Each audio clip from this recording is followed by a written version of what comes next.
so fun. Even though he's so young, I know he's so young, but you know, I'm just like, it'll just be a way for me to just tell a story to him.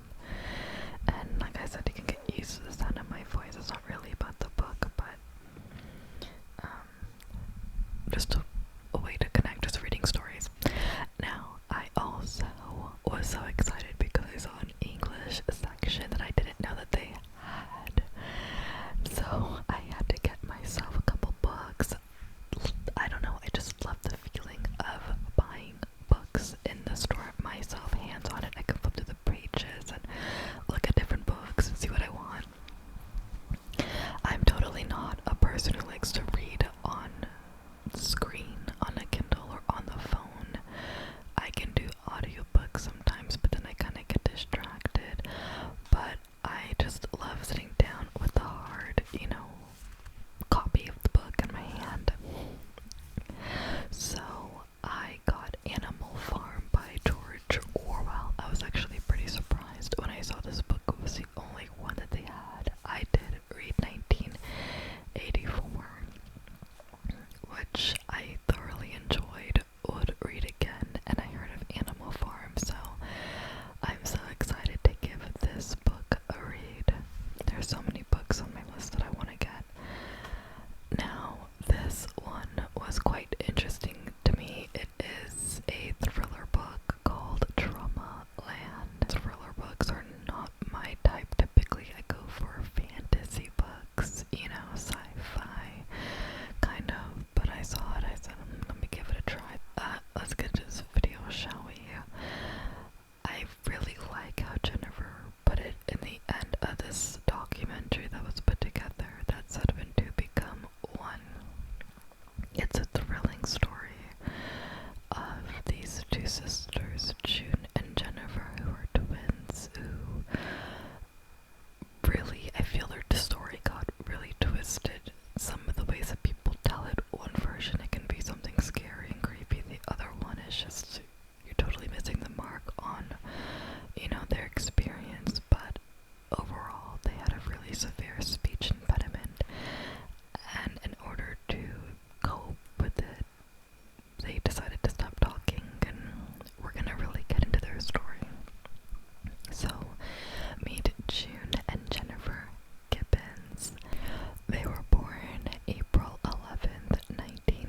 these girls were expressionless. They didn't make any eye contact. They were just, not engaging. And this was obviously concerning to the doctor. And so he referred them to go into some kind of therapy to get some help. So they saw plenty of therapists trying to get them to talk, and nothing worked. Finally, their school had enough because, they weren't engaging. They refused to read or write. So they were like, well, we have nothing to teach you because you're not participating in learning. So they got transferred at the age of 14 to a special education school. They had a wonderful teacher there that really took her time with the girls. But, the same thing happened when they arrived. They were just so quiet. They never spoke ever in front of anybody or to anybody. You asked them a question, they just will look away and not respond. This new special education school received, information from the last school on the girls, and this information never included anything on the academic scale of what they did when they were in school. It was more so, I guess, a character analysis on the girls. It was basically just saying how they are secretive, they are negative, they're scanty, they are not helpful, dumb insolence. It was, just so bad. And, also mentioning how they just are so quiet. Do they even speak English?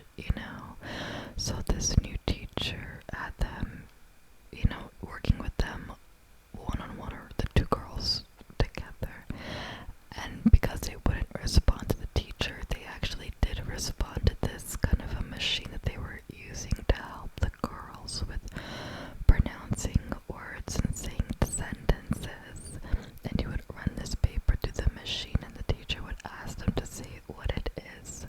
So, the girls underwent a series of tests because they really wanted to figure out what was going on with them psychologically, and it was found out that they did have, different abilities and also totally separate personalities as well. Back at home, family life, since they didn't talk to their family, really the only person that they talked to in their family was the younger sister, Rosie. Rosie actually shared a room with the twins, and they would always be in the room. They would play dolls together and create these lives and rich stories that the dolls had, creating families and everything. Rosie was very, very close to the sisters and probably felt a very special bond, knowing that, yeah, she was the only one that these girls would actually talk to. But that was only up until a point when Rosie was 11 years old. The girls just stopped talking to her, and it got to the point where she had to move out of the room because it was just that uncomfortable, and honestly a bit sad, because I don't think that Rosie understood why the girls stopped talking to her, but they just decided that they were going to really truly stay to themselves. So June and Jennifer, they did not eat any meals with their family. Their meals were brought to their room. They would only eat in their room and only with each other, because for them, they just could not chew or drink, which is obviously totally human and normal to do, right? They couldn't bring themselves to do it because they were that sensitive of people watching them do this.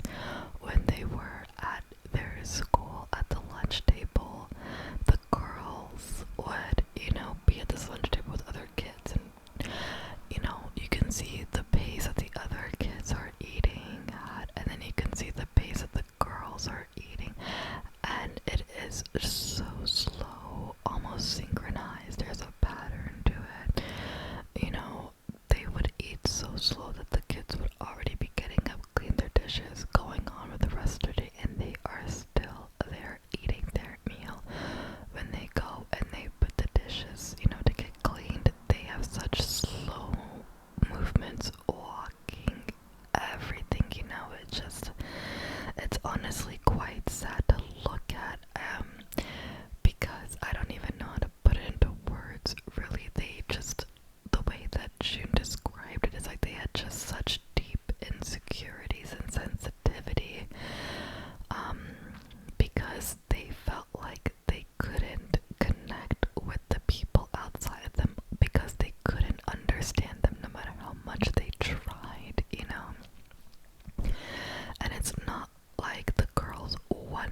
once she was there, she kind of went into this catatonic state. She would be on her bed. They didn't know if she ever slept. It would either be lying down or sitting, but she was still in her clothes from the day before. She refused to go to the bathroom. She didn't move.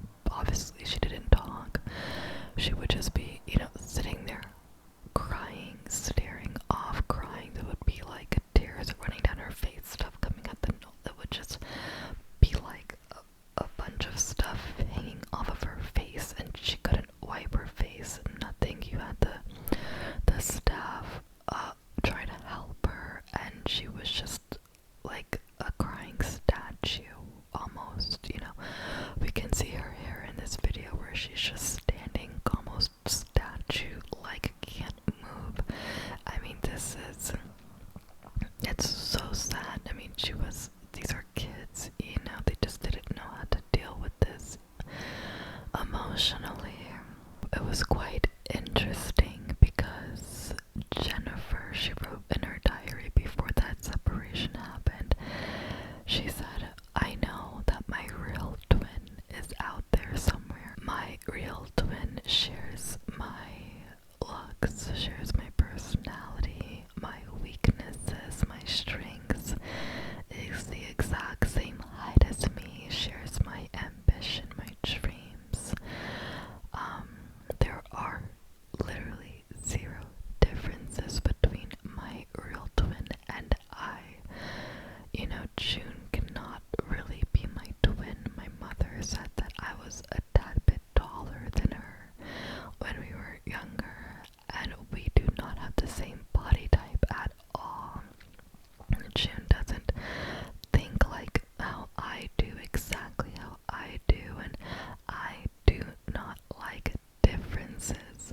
This was what Jennifer wrote in her diary.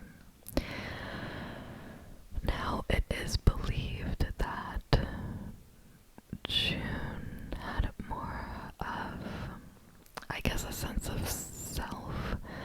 Jennifer, it seemed, needed June more than June needed Jennifer, and it also seemed that Jennifer was the main one that was kind of controlling this thing in a way. And I hate to say that because they are both kids and trying to navigate this themselves, but this is kind of what it seemed like at the time. And there would be times when, before the separation happened, where Jennifer would be looking at June and saying, when they were trying to figure out who's gonna go and do what in the separation, she would say, "You are Jennifer. You are Jennifer." And June would say, "No, I am June. I am myself. I'm June. I'm not you, Jennifer. No." And then Jennifer's like, "No, you are Jennifer." Now, the parents didn't know what to do or how to navigate this at all. I mean, they really trusted the professionals at this to do whatever they could do to help their daughters, because obviously they wanted the best for their kids, all of their kids, and this was quite devastating as a family to watch these twins go through this, So, because that separation didn't work at all, it totally failed. Maybe there were different ways to handle it, but, even looking back, one of the teachers said, "I don't know what we could have possibly done differently." I mean, obviously, if it was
Jennifer wrote a book called Bucket List, which a physician is so eager to save his child's life that he kills the family dog in order to obtain its heart for a transplant.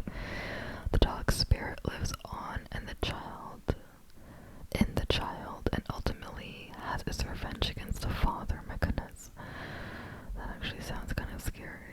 And then Jennifer also wrote Discomania. It's a story of a young woman who discovers that the atmosphere of a local disco incites patrons to insane violence. I mean, you know what? To me, it's kind of disturbing. It's kind of, I guess, that last one, the Discomania one, is kind of true crimey. Well, they both seem kind of, but that was their way of expressing themselves and their creativity. They were actually really great writers. Not only in their books were they able to put together actual books, but even in their journals. They wrote extensively in their journals about their experience. Now, when they were in school at the Eastgate School, they did meet these two American boys, and that was so cool to them. And so they wanted to meet these two boys because I guess they were in their neighborhood and they really, really wanted to have some experience. So this was a summertime. They went out and they got, cute dresses and a little makeup and stuff, and they met up with the boys, and it turned into the best summer of their lives and the last summer of their freedom. So when they were with these boys were kind of described as troubled themselves. I mean, they committed arson and theft, so they were not good boys. But I don't know, they were able to talk to the girls and had some connection with them, and so every night they would, get dressed up, they would go out on the town, and they would drink and do drugs, and they would, hook up with the boys, and then come back home at midnight, go up to the room at their parents, did not catch these girls wobbling, stumbling up the steps at midnight drunk. I don't know how, but they did it. And then they would come back home and they would write in their journal about their wild experiences, and they would do it all over again the next morning, going out and meeting up with the boys and having just a full day out, which I do actually really wonder what the parents thought that these girls were up to, like what they're finally out of their room and a little bit of lip gloss, what's going on. But they were really having the time of their lives, having new experiences with these two boys. But one day they got a letter that really shook their world, and it was a letter from the boys saying that they were going back to America in July, and this is over. So between the two girls, it got pretty violent because they found themselves fighting for attention, over the boys, and they actually wanted to take each other's lives at one point. Jennifer actually tried to take June's life with a wire from the radio, like literally tried to strangle her. Didn't work, and then apparently they were outside and there was this river, and June pushed Jennifer into the river, and she thought to herself, if I get rid of her now, I will be an individual, my life will instantly get better. And yeah, so she pushed her into the water and she held her down under the water. She said, okay, that's it, go on, die, go on. And obviously she didn't. She was, able to get up, and they just were hitting each other and stuff like this. But then I guess they calmed down after, and they just, had the best summer. So, their relationship was admittedly tumultuous, to say the least. But yeah,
almost that's kind of what it says to me when you see them eating in the cafeteria so slowly, moving so slowly. It's just, you know, it's so heartbreaking, so sad that all of this, all of these years, you know, it really was because they just couldn't communicate in a way due to mostly to their speech impediment that caused them to be so insecure, you know, and self-conscious that they just stopped talking. It's just, you know, devastating. But to hear her speak, it's like, wow. We sent away for a course. It was called The Art of Conversation. So we got the course, paid for it, and done it. Trying to talk to a family, of course, but it didn't work. It didn't work. So what did the course tell you to do? It said how to communicate to your family, how to communicate to people, and say the right words at the right time, how to be friendly, how to talk and say the right sentences, and speak at the right time, and what to say. Not nice day, isn't it? Or nice weather, isn't it? But we didn't do it. We tried our best, but we couldn't do it. Too hard. We're stuck in a rut now, and that rut will continue for a long time. We couldn't break the habit.